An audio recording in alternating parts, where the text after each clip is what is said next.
Welcome to the Intramural Tennis Captains Meeting. Please remember to take the quiz at the conclusion of this video.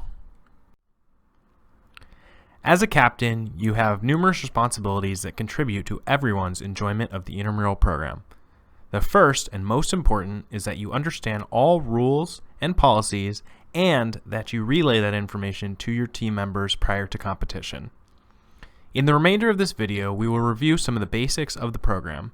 However, should you have any questions or concerns, please email us at imsports@stolaf.edu. Remember that intramurals is a college-sponsored activity. Therefore, the administrative staff reserves the right to change any team name for any reason. Additionally, if a team name violates the college's code of conduct, the students involved may be charged by the dean's office. In most sports, during registration, you will have the option to set up time preferences for your team. When scheduling, we do our best to accommodate those preferences. However, it may not always be possible.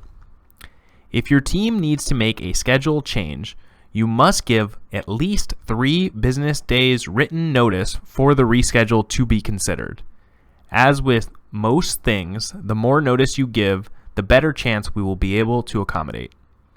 When games are canceled due to weather, we will look at the facility time and space available and do our best to make up those games. However, reschedules are never guaranteed. Your team's roster is an important responsibility for you as the team captain. For one thing, only players on the printed roster are eligible to play for your team in playoffs, so it is paramount that you get everybody added to the roster. Adding players to a roster is a 2-part process. First, you need to invite the players to the team on IM Leagues. Second, your teammates must accept the invitation by signing the electronic waiver.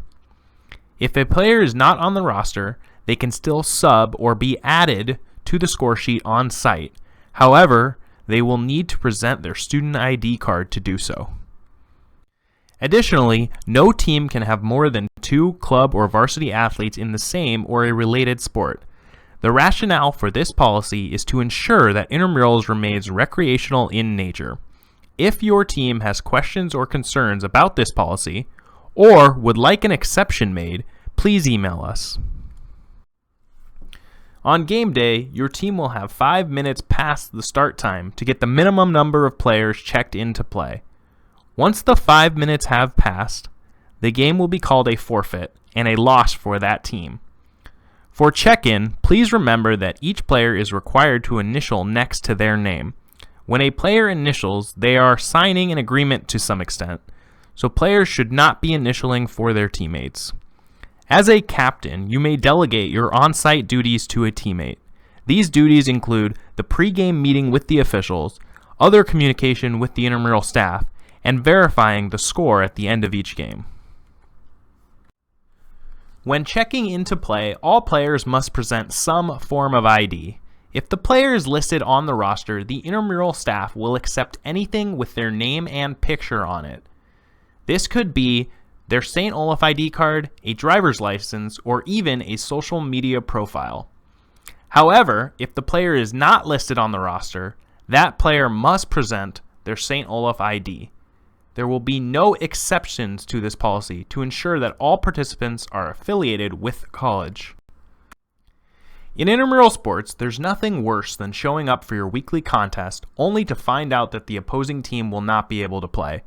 For this reason, it is your responsibility as a captain to inform the intramural office if your team needs to forfeit. This should be done by 5 p.m. or 2 hours prior to the game time, whichever is earliest. Your team will still be credited with a loss, but it will not count as a forfeit.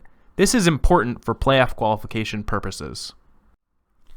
Sportsmanship is of utmost importance in intramural sports. It is vital that all players are respectful of other participants, spectators, staff, and the facilities. Only the captain should be discussing decisions or calls with the officials, and this must be done in a respectful manner.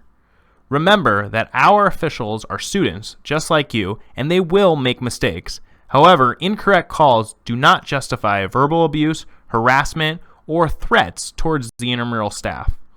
Thus, that type of behavior will not be tolerated. At the end of each season, a playoff bracket will be offered to crown the season's champion. The amount of facility time will determine how many teams will make the playoffs. At the discretion of the intramural staff, teams who have forfeited or had discipline issues may be disqualified from the playoffs. Remember that teams cannot add players or utilize subs during playoffs. The intramural program will cancel outdoor games due to weather when field conditions are poor or safety is at a higher risk. For indoor sports, games will only be canceled if the weather causes the college or the facility to shut down for the time.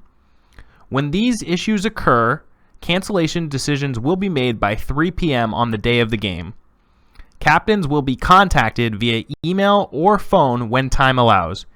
If decisions are made last minute, the intramural staff may email all players directly. For questions and concerns regarding the program, our contact information is listed below. Email or phone is preferred for most issues. Should you need an in-person meeting, we suggest you email or call first to set up an appointment. On to the tennis playing rules. The game is played to the best of 3 sets, with the first 2 sets being played to 6 games. The third set, if necessary, will be played as a 7-point tiebreaker, so the first team to win 7 points will win the third set. No advantage scoring will be used. That is, that if deuce is reached in a game, only 1 more point will be played to determine the winner of that game. Additionally, a 55-minute time limit will be used, and this includes warm-up time. At the end of 55 minutes, the score will stand as is. In tennis, the server serves for the entire game. When the score is even, such as 0-0, 1-1, or 2-0, those points will be served from the right side or the deuce court. Odd points will be served from the left side or the ad court. The server is allowed to fault once per point. A second fault results in the opposing team winning the point. Let serves are when the ball hits the net and continues on into the serving court. These are legal but result in a do-over. When the score gets to 40-40 or deuce, the returning team will determine which side the serve will initiate from for the deciding point. This is a list of the most common faults that may occur. This is not all-inclusive, so players should have some knowledge of other faults that are involved in tennis. The most common faults are: a player does not return the ball before it bounces twice, a player's return hits the ground or an object outside of the court before going over the net. This includes the ceilings and the rafters and basketball hoops above the courts. The receiver returns the serve before letting it bounce. A player contacts the net with any part of their body, or a player contacts the ball more than once before returning it to the other side. The intramural rule sheet goes over some other rules that you may want to know, so please take a look. But all other rules that are not explicitly stated within the intramural rule sheet will follow the United States Tennis Association rules. Thank you for reviewing this captain's meeting. Please remember to take the quiz to get credit for this meeting, and have a great season.